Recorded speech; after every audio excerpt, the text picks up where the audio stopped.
당신은 한밤중 종아리에서 뇌까지 전해지는 날카로운 통증에 놀라 깨어난 적이 있습니까? 근육은 돌덩이처럼 굳어버리고 숨이 막히며 소리를 지르고 싶어도 목구멍은 바싹 말라 굳어버린 듯합니다.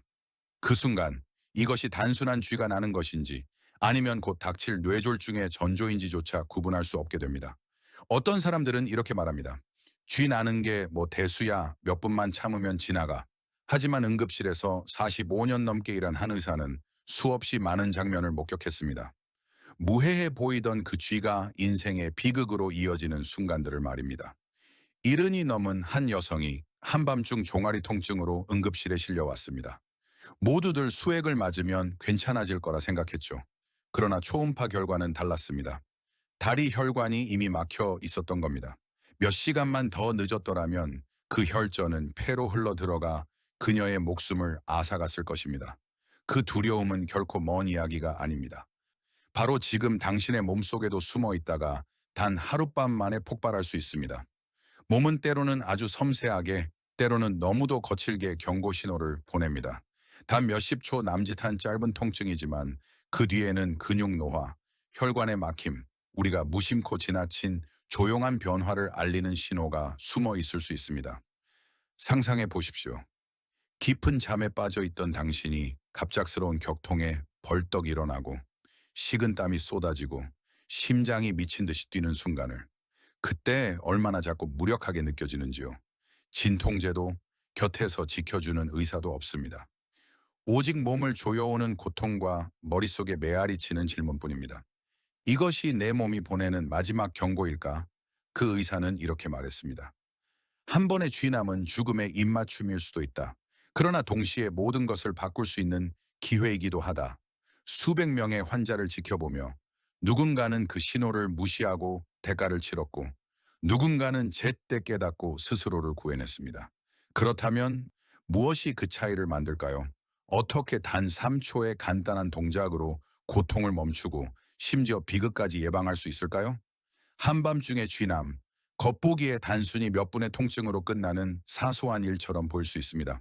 그러나 의학적으로는 분명한 이름이 붙어 있습니다. 바로 야간 근육경련, Nightly Cramps입니다. 종아리, 발, 허벅지의 근육이 갑자기 강하게 수축하면서 돌처럼 굳어지고 극심한 통증으로 많은 사람들이 한밤중에 벌떡 일어나게 됩니다. 어떤 이들은 그것을 보이지 않는 손이 근육을 움켜쥐고 살점을 비틀어 쥐어짜는 느낌이라 표현하기도 합니다. 특히 깊은 잠에 빠져 있을 때 불시에 찾아와 휴식을 끊어버리고 고통이 지나간 뒤에도 오래도록 두려움의 그림자를 남깁니다. 젊은 사람들에게 쥐남은 단순히 과도한 운동, 스트레칭 부족, 일시적인 탈수로 인한 결과일 수 있습니다. 그러나 중년과 노년층에게는 얘기가 달라집니다. 연구에 따르면 60세 이후에는 야간 쥐남의 빈도가 이전보다 2배 이상 증가합니다. 단순히 근육량과 신경 기능의 자연스러운 감소 때문만이 아니라 혈관 질환, 심혈관계 문제, 당뇨, 그리고 평생 복용해야 하는 약물까지 그 원인이 얽혀 있습니다. 그렇기에 쥐남은 더 이상 단순한 근육 통증이 아닙니다. 그것은 신호입니다. 어둠 속에서 깜빡이는 붉은 경고등, 우리 몸 깊은 곳에서 이미 문제가 진행되고 있다는 증거인 것입니다. 더 깊이 이해하기 위해 응급의학에서 45년 이상을 보낸 한 의사가 정리한 5가지 원인을 하나씩 살펴봅시다. 첫 번째이자 가장 흔한 원인은 바로 근육의 과부하입니다. 인간의 몸은 수면 중에 스스로 회복하는 메커니즘을 가지고 있습니다. 하루 종일 걷고 무거운 일을 하거나 혹은 단지 부엌에서 오래 서 있는 것만으로도 근육은 이완과 재생을 필요로 합니다. 그러나 근육을 한계 이상 혹사시키면 미세한 근섬유가 손상되고 젖산이 쌓이며 밤이 되어 혈액순환이 느려질 때 극심한 경련이 폭발하듯 찾아옵니다. 건설 현장에서 일하는 노동자들 중에는 낮에 비계 위를 오르내리고 저녁에 간단히 끼니만 때우고 곧장 눕다가 한밤중에 종아리를 움켜쥐고 오열하는 경우가 많습니다. 그들은 그것을 힘든 노동의 대가라고 생각하지만 사실은 오랜 기간 누적된 쇠약의 경고이기도 합니다. 두 번째 원인은 잘못된 수면 자세입니다. 사소해 보일 수 있지만 발을 어떻게 두고 7, 8시간을 보내느냐가 새벽의 고통 속에 깨어날지 여부를 좌우할 수 있습니다. 무릎을 너무 높이 세우거나 발끝을 아래로 떨어뜨린 채 자면 종아리 근육 섬유가 한쪽 방향으로만 과도하게 긴장되어 불균형이 생깁니다. 무의식 중에 그 자세를 몇 시간이나 유지하다가 아주 작은 움직임에도 근육은 곧바로 경직됩니다. 엎드려 자며 발끝이 아래로 향하는 자세도 편안해 보이지만 사실 쥐가 가장 잘 나는 자세입니다. 의사는 종종 이런 이야기를 합니다. 어떤 노인이 진료실에 와서 단지 한 가지 습관을 하소연했습니다. 잠잘 때 두 다리 사이에 베개를 끼우는 습관이었죠. 그들은 몰랐습니다.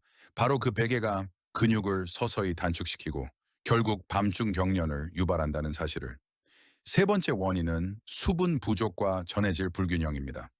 우리의 근육은 일종의 전기화학적 기계와 같아서 움직임 하나하나에 나트륨, 칼륨, 마그네슘, 칼슘이 관여합니다. 이런 미네랄이 부족하면 근육의 수축과 이완 과정이 끊어집니다. 특히 여름철에는 땀을 통해 물뿐 아니라 염분까지 잃게 됩니다. 하루 종일 야외에서 일하고 물을 적게 마시고 대충 끼니를 때우면 그 대가로 한밤중에 극심한 쥐가 찾아올 수 있습니다. 실제로 어떤 환자는 한밤중에 종아리가 돌처럼 굳어 도저히 뻗을 수 없고 입은 바싹 마르고 심장은 불규칙하게 뛰는 상태로 깨어났다고 말했습니다.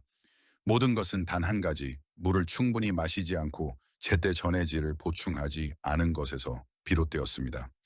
네 번째 원인은 노화입니다. 나이는 많은 것을 앗아갑니다. 근육의 힘과 탄력 역시 예외가 아닙니다. 60세 이후에는 근육량이 급격히 줄어들고 운동을 조절하는 신경도 예민함을 잃습니다. 이로 인해 수축과 이완 신호가 뒤섞이며 비정상적인 경련이 발생합니다.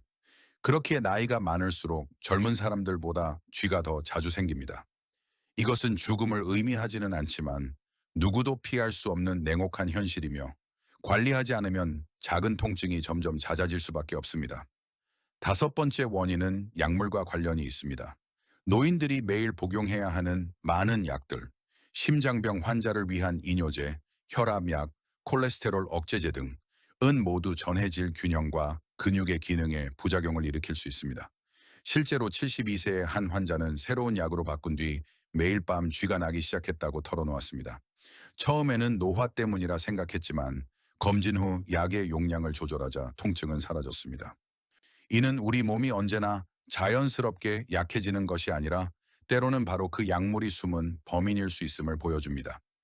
여섯 번째이자 가장 위험한 원인은 바로 혈액순환 장애입니다.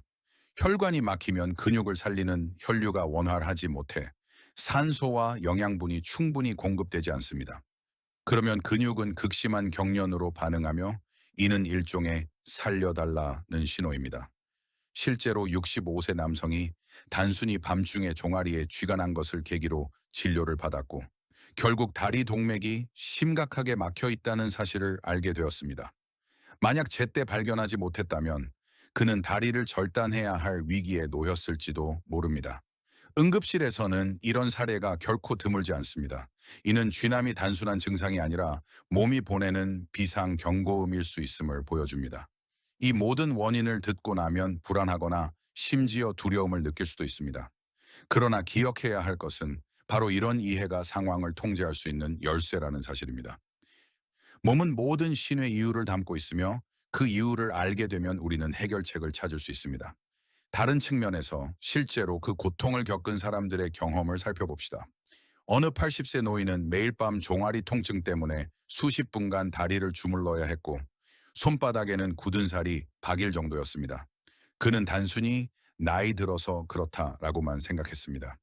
그러나 수면 자세를 바꾸고 칼륨을 보충하며 잠들기 전 간단한 스트레칭을 하라는 지도를 받은 뒤 통증은 현저히 줄어들었습니다. 그는 이렇게 고백했습니다. 작은 변화가 이렇게 큰 차이를 만들 줄은 몰랐습니다. 또 다른 이야기에서는 사무직에 종사하는 한 중년 여성이 있었습니다. 하루 종일 컴퓨터 앞에 앉아 거의 움직이지 않았고 밤마다 찾아오는 쥐 때문에 잠자리가 두려울 지경이었습니다. 의사는 그녀에게 매시간 5분씩 일어나 걸으며 발목 회전을 해보라고 권했습니다. 그 결과는 놀라웠습니다. 그녀는 단순히 통증이 사라진 것뿐 아니라 몸을 스스로 통제할 수 있다는 안도감, 다시는 몸이 가장 취약한 순간에 자신을 배신하지 않는다는 확신을 얻었다고 말했습니다. 이 모든 것이 우리에게 전하는 중요한 진실이 있습니다. 쥐남은 운명이 아닙니다. 그것은 경고일 수도 도전일 수도 있지만 동시에 삶의 방식을 바꾸고 내 몸을 더 잘 이해할 수 있는 기회가 될 수도 있습니다. 그리고 그 여정 속에서 수많은 사람들이 단 3초 만에 고통에서 벗어나게 해준 간단한 비밀이 있습니다. 그 비밀은 약에 있지도 않고 첨단 의료기기에 있지도 않습니다. 바로 당신의 몸속 아주 작은 경혈점에 있습니다. 동양의학에서 승산혈 챙산쉐이라 불리는 그 지점입니다. 올바르게 지압하면 근육의 경직을 풀어내는 에너지가 흘러가면서 즉각적인 안도감을 선사합니다. 믿기 어려울지 몰라도 이를 직접 경험한 환자들은 하나같이 이렇게 말했습니다. 좀 더 일찍 알았더라면 얼마나 좋았을까. 그리고 이것이 바로 우리가 앞으로 함께 걸어갈 여정입니다. 당신은 이미 원인을 알았고 통증 뒤에 숨겨진 진실을 보았습니다. 그러나 지금까지 말씀드린 것은 그림의 절반에 불과합니다. 사람들을 가장 놀라게 하는 것은 원인이 아니라 바로 해결책이기 때문입니다. 그것도 단순하면서도 강력하지만 정작 아는 이가 거의 없는 방법입니다. 그렇다면 어째서 단 3초간의 지압이 극심한 쥐남을 제압할 수 있는 걸까요?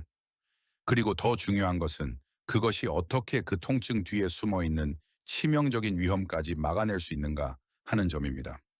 수많은 해 동안 대부분의 사람들은 쥐가 나면 소금물 한 잔을 마시거나 칼슘을 보충하거나 단순히 몇 분간 주물러주면 끝난다고 믿어왔습니다.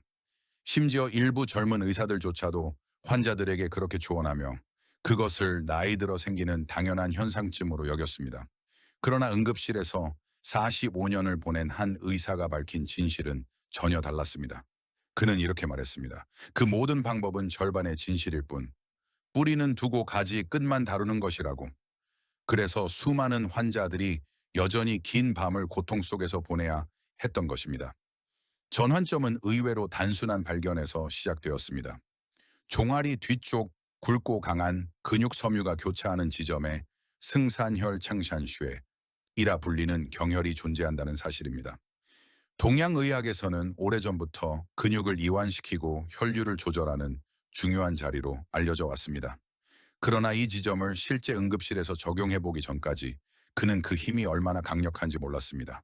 단 3초간 정확히 누르는 것만으로도 식은땀을 쏟게 하던 경직이 즉시 풀렸습니다.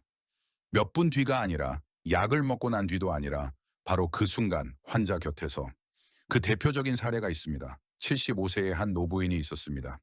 그날 밤 그녀는 다리에 극심한 통증을 느껴 도저히 걷지 못하는 상태로 실려왔습니다. 아들은 어머니가 뇌졸중에 걸린 줄 알고 공포에 휩싸였습니다.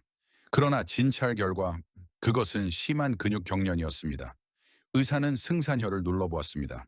3초간 누르고 1초간 쉬었다가 다시 반복했습니다. 그 순간 그녀의 두 눈이 놀라움에 커졌습니다. 뺨 위로 눈물이 흘렀지만 이번에는 고통이 아니라 안도감 때문이었습니다. 그녀는 속삭였습니다. 왜 이제야 알게 된 걸까요? 이것은 단순한 의학적 기법이 아니었습니다. 그것은 우리 몸이 스스로 치유할 수 있는 열쇠를 이미 지니고 있으며 단지 우리가 그것을 여는 방법을 몰랐다는 사실의 증명이었습니다. 더 나아가 쥐남은 단순한 근육의 반란이 아니라 전신의 혈액순환이 위험 신호를 보내는 종소리임을 보여주었습니다. 지압은 단순히 통증을 끄는 것이 아니라 환자에게 더 근본적인 질문을 던집니다. 피는 제대로 흐르고 있는가? 몸은 필요한 영양분을 충분히 받고 있는가? 매일 먹는 약물이 혹시 보이지 않는 타격을 주고 있지는 않은가? 그리고 바로 이 순간 사람들은 멍하니 깨닫게 됩니다. 그동안 우리는 잘못 다루어 왔다는 사실을 늘 가지 끝만 잘라내고 뿌리는 외면했던 것입니다.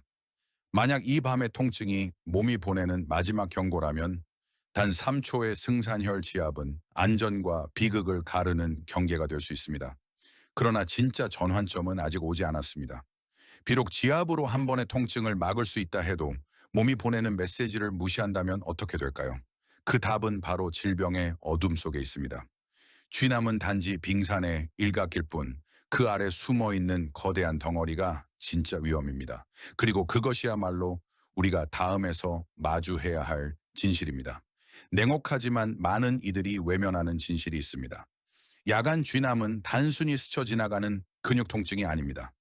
그것은 고요한 수면의 수면 아래 언제든 폭발할 수 있는 거대한 폭풍을 숨기고 있을지도 모릅니다. 대부분은 몇 분간 주물러주고 한숨 내쉬며 다시 눕습니다. 모든 게 끝났다고 믿으면서요.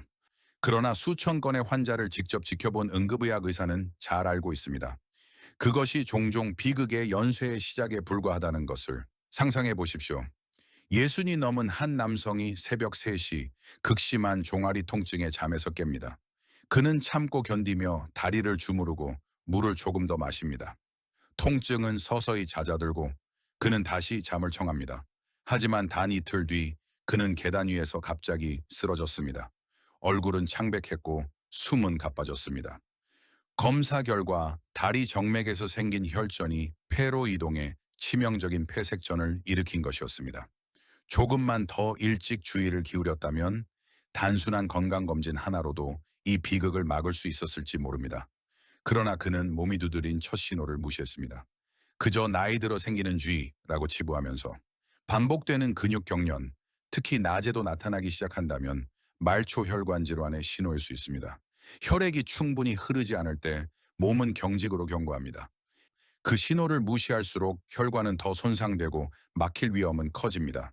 그리고 그 혈류가 뇌나 심장에 도달하지 못하면 결과는 뇌졸중이나 심근경색, 노인의 사망 원인 상위 두 가지로 이어질 수 있습니다. 뿐만 아니라 쥐남은 신경이 눌리고 있다는 경고일 수도 있습니다.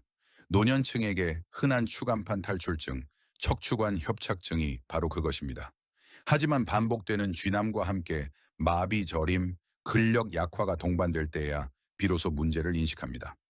이런 신호를 무시한다는 것은 반신불수 혹은 보행불능의 위험을 받아들이는 것과 다르지 않습니다. 또한 어떤 사람들은 쥐남이 금세 사라진다고 하찮게 여깁니다. 그러나 눈치채지 못하는 사이 종아리는 점점 단단해지고 피부는 보랏빛으로 변하며 통증은 몇 시간이나 이어집니다. 이는 근육의 혈액이 제대로 공급되지 않거나 심지어 근육 내부 출혈이 일어나고 있다는 신호일 수 있습니다. 오랜 시간 손상된 근육은 작은 경련 하나가 거대한 합병증으로 이어질 수 있는 뇌관이 됩니다. 의사가 잊지 못하는 환자 중 한 명은 78세 노부인이었습니다. 그녀는 매일 밤 쥐남에 시달렸지만 대수롭지 않게 여기며 칼슘만 챙겨 먹으면 된다고 생각했습니다. 그러던 어느 날 그녀는 다리가 심하게 붓고 벌겋게 달아오르며 손만 대도 날카로운 통증이 느껴지는 상태로 병원에 실려왔습니다. 진단은 심부정맥 혈전증, 혈전이 떨어져 나가는 순간 생명을 앗아갈 수 있는 치명적인 상태였습니다. 설명을 들은 그녀는 그저 조용히 중얼거렸습니다. 그 작은 통증을 무시하지 않았더라면 더 무서운 것은 쥐남이 대개 밤에 찾아온다는 사실입니다. 사람이 가장 약하고 외로운 그 시간에 어둠 속 베개를 적시는 식은땀, 그리고 가슴 깊숙이 스며드는 공포. 혹시 내가 지금 죽어가고 있는 건 아닐까? 그러나 아무도 그 장면을 보지 못합니다. 아무도 그 고통이 얼마나 위험한지 증명해주지 않습니다. 하지만 몸은 알고 있습니다. 그래서 밤마다 문을 두드리듯 신호를 보내는 것입니다. 이제 질문은 더 이상 어떻게 하면 빨리 통증을 없앨까가 아닙니다. 진짜 질문은 이것입니다. 당신은 그 쥐남을 경고 신호로 받아들일 용기가 있는가? 검진을 받을 용기, 변화를 선택할 용기. 그것이 단순한 근육 문제가 아니라 온몸의 순환계가 도움을 요청하고 있음을 직시할 용기가 있는가? 진짜 폭풍은 30초의 고통 속에 있지 않습니다. 그것은 무관심 속에 몸이 보내는 신호를 외면하는 그 결정 속에 숨어 있습니다. 그리고 우리가 충분히 오래 외면할 때 그 폭풍은 예고 없이 자비 없이 몰아칠 것입니다. 그러나 어떤 폭풍 속에서도 늘 한 줄기 빛은 존재합니다. 실제로 환자들이 조금만 더 주의를 기울여 일찍 검진을 받았다면 많은 경우에서 제때 치료를 받아 뇌졸중을 피하고 절단의 위험을 막으며 심지어 수명을 10년 이상 늘릴 수 있었습니다. 쥐남은 올바르게 이해한다면 더 이상 적이 아닙니다. 그것은 우리를 멈추게 하고 되돌아보게 하고 행동하게 만드는 침묵의 문지기일 수 있습니다. 그렇다면 질문은 분명합니다. 당신은 그것을 여전히 스쳐 지나가는 통증으로 여길 것입니까? 아니면 몸이 보내는 경고로 받아들일 것입니까? 그 두 가지 선택의 차이는 고요한 잠과 단축된 인생을 가르는 경계가 될 수 있습니다. 그리고 그 혹독한 갈림길 속에서 동시에 하나의 기회가 열리고 있습니다. 너무 늦기 전에 삶을 바꿀 수 있는 기회 말입니다. 이제 당신은 분명히 보았을 겁니다. 야간 쥐남은 더 이상 대수롭지 않은 일이 아닙니다. 그것은 경종일 수 있고 비극의 문턱일 수 있으며 동시에 삶을 바꿀 수 있는 기회이기도 합니다. 그리고 그 변화는 거창한 데서 시작되지 않습니다. 오늘 지금 작고 단순한 행동에서 시작됩니다. 수십 년간 응급실에서 검증된 네 가지 응급 대처법을 기억하십시오. 발끝을 몸쪽으로 당겨주기, 근육을 주물러 늘려주기, 승산혈을 3초간 눌렀다가 1초간 풀기를 여러 번 반복하기, 마지막으로 따뜻한 찜질로 혈류를 흐르게 해주기. 이 순서를 올바르게 따르면 대부분의 통증은 10분 안에 사라집니다. 그러나 여기서 멈추지 마십시오. 더 중요한 것은 6가지 예방 원칙입니다. 편안한 수면 자세를 유지하며 다리를 곧게 뻗고 발을 자연스럽게 두기, 매일 밤 5, 6분간 간단한 스트레칭을 하기, 충분한 수분을 섭취하고 바나나 채소 우유로 전해질을 보충하기, 담배를 끊고 술과 커피를 줄이기, 가벼운 운동으로 혈액순환을 유지하기, 마지막으로 복용 중인 약을 항상 점검하고 의사에게 적극적으로 상담하기. 단순해 보이는 이 6가지 원칙은 쥐남 재발 위험을 무려 80%까지 낮출 수 있습니다. 그리고 무엇보다 중요한 것은 이해를 행동으로 옮기는 일입니다. 오늘 밤 잠자리에 들기 전 종아리를 한번 늘려주고 승산혈을 3초간 눌러보십시오. 단 3초. 그러나 그 3초가 고통의 긴 밤과 평온한 숙면을 가르는 경계가 될 수 있습니다. 그것은 또한 당신이 더 이상 몸의 신호를 외면하지 않기로 결심하는 순간일 수 있습니다. 건강은 결코 먼 곳에 있지 않습니다. 그것은 매일 반복되는 작은 선택에서 시작됩니다. 그리고 어느 날 당신은 깨닫게 될 것입니다. 자신이 변했다는 것을. 더 이상 쥐남의 공포에 시달리지 않을 뿐 아니라 주도적이고 건강하며 더욱 충만한 삶을 살고 있음을. 그렇다면 이제 마지막 질문은 이것입니다. 당신은 새벽 3시 고통에 몸부림치며 비로소 시작할 것입니까? 아니면 오늘 밤 지금 이 순간부터 시작하시겠습니까?